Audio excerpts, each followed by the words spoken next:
जरूरी नहीं कि कीड़ा दांत में ही हो। अपने ध्रुव भाई वापस आ गए हैं क्योंकि शायद उनके पास टॉपिक्स कम पड़ गए थे और खुद का कोर्स भी तो बेचना था। आजकल धुरंधर मूवी बहुत ट्रेंड में चल रही है, तो ध्रुव भाई ने बहती गंगा में हाथ धो लिए। मूवी में जबरदस्ती का प्रोपोगेंडा ढूंढने की कोशिश की जा रही है। देखिए ध्रुव भाई, वो सिर्फ एक मूवी है।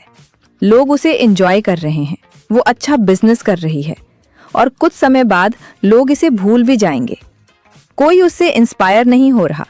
पर्सनली मैं तो बिल्कुल भी नहीं। रही बात प्रोपोगेंडा की, तो मुझे मूवी देखकर ऐसा कुछ भी नहीं लगा। ना ही मैंने ये सोचा कि इसमें किसी पर्टिकुलर सरकार की चाटुकारिता है या दूसरी सरकार को मॉक किया गया है। मूवी देखते वक्त मुझे जो फील हुआ वो था पेट्रियोटिज्म, देश के प्रति प्यार।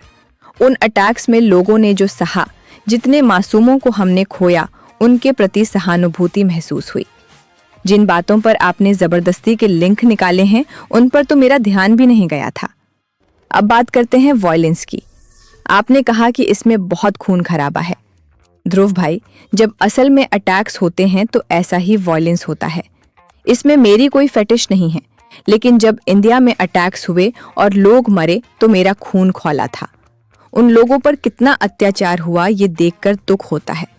और रही बात स्क्रीन पर आतंकियों का सर खोलने या उन्हें उबालने की, तो ध्रुव भाई वो टेररिस्ट हैं। उनके साथ जो हुआ उसे देखकर मुझे तो बहुत सेटिस्फैक्शन मिला। खैर ध्रुव भाई, मुझे भी आपकी वो वीडियोस पसंद हैं जिसमें आप असली मुद्दों पर बात करते हो, लोगों को एजुकेट करते हो। तो प्लीज आप वही करें। सिर्फ व्यूज के लिए फिल्मों पर ध्यान ना दें। आपको लग रहा होगा कि सिर्फ मैं ये बोल रही हूँ, तो आप अपनी उस वीडियो का कमेंट सेक्शन देख सकते हैं। इतना बैकलैश देखकर आपको पता चल ही गया होगा। मेरे पास आपके जितनी नॉलेज नहीं है, ना ही आपके जितनी बड़ी टीम और ग्लोबल रीच है। मैं आपको काउंटर तो नहीं कर सकती, मगर एक रिक्वेस्ट जरूर कर सकती हूँ। अगर आपके पास टॉपिक्स खत्म हो गए हैं तो मैं देती हूँ टॉपिक।